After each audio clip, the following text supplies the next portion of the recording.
John, Paul, George and Ringo, there they are, joining us to discuss why the Beatles still have the X Factor with the I generation. Oh yes, that's coming next. Adam, thank you. Bit of a gear change because after years of wrangling the Beatles back catalogue, it is finally available to download on iTunes.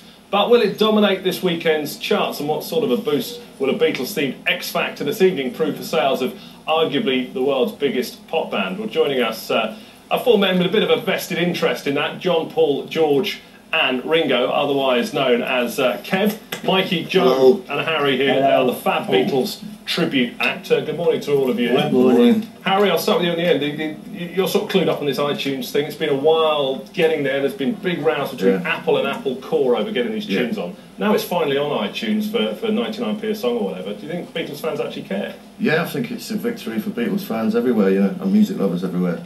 I mean, it's a 30-year dispute nearly, isn't it, now? So it's good that they've actually got together and got it organised. But Joe, if you're a Beatles fan, presumably you already own the stuff anyway. Are they really going to pay another £5-6 to buy every album on iTunes? Yeah, I think so. I think sort of Beatle fans are collectors, really. All the remastered stuff's come out, so yeah, it's just a new generation of Beatles. But you think people will actually pay again to own stuff, to put stuff on their iPod that they've already got on their iPod? 100%. Yeah, I think so, yeah. I think it's such a big thing.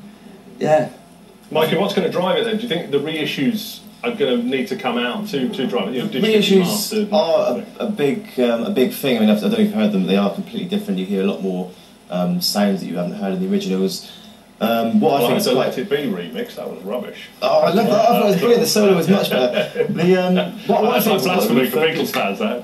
What I thought was quite preferred the Phil Spector one. Really? No, I like Phil Spector. But what I think is quite exciting now is that the Beatles can get back in the charts, basically, and Hey Jude might be #1. I mean, that'd be awesome. Well, Kev, that's the point, isn't it? They could be back. I mean, they were saying, potentially, the Beatles could fill the top 5 again. Is that something you're excited about? Yeah, it's great, and obviously, you know, Beatles being back in the news is good for us. You know, we'll be busy. We're busy anyway, but you know, get the price up. Is there still an appetite for the Beatles, though? I mean, 50 years on? Yeah, definitely, yeah. I mean, it covers all age ranges, you know, so, you know, it's good songs, good music. Basically, if you think they released all this stuff on vinyl nearly 50 years ago, and it's now sort of gone through each generation as CD, tape, mini disc, all that, and now it's on the internet, available to everyone. It'll be there forever, you know. Because I'm trying to work out whether Beatles fans are part of the iPod generation or not. But, yeah, because it's all about your gigs. Are they young? I mean, we're not part of the Beatles generation, but you know, we're massively into the Beatles. Yeah, and hopefully my kids and the kids after that will be as well, you know. Yeah, it's going to cross onto the X Factor tonight. A lot of X Factor acts doing Beatles tracks. So I know you've got your sort of hands up in horror over the X Factor, but at least it gets the Beatles tunes back on there, doesn't it? Yeah, definitely. Yeah, I think it's good for that. Yeah. And how do you think that'll affect sales? Well, they're timeless tracks. I mean, they go about everything. I mean, every generation can enjoy it. It's been a long and winding road, you know. Tactic. How does it work? You guys probably know this better than I will. How does it work? Who's going to make the money out of this now? Because didn't Michael Jackson buy that? Well, didn't Jackson own the Northern Songs? Yeah, that's a bit weird. Michael Jackson, no, he's dead now, isn't he?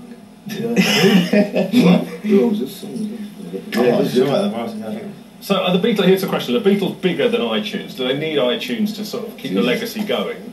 Yeah. I think it's an important part of iTunes now. I mean, every kid has iTunes. It's a very important part of music in the future as well as now. Okay, so you're on the road sort of 3 times a week. Do you think with the Beatles going on instant download now, you're going to get more gigs out of this? Absolutely. Yeah. And where are you playing tonight, very quickly? Walsall. Okay.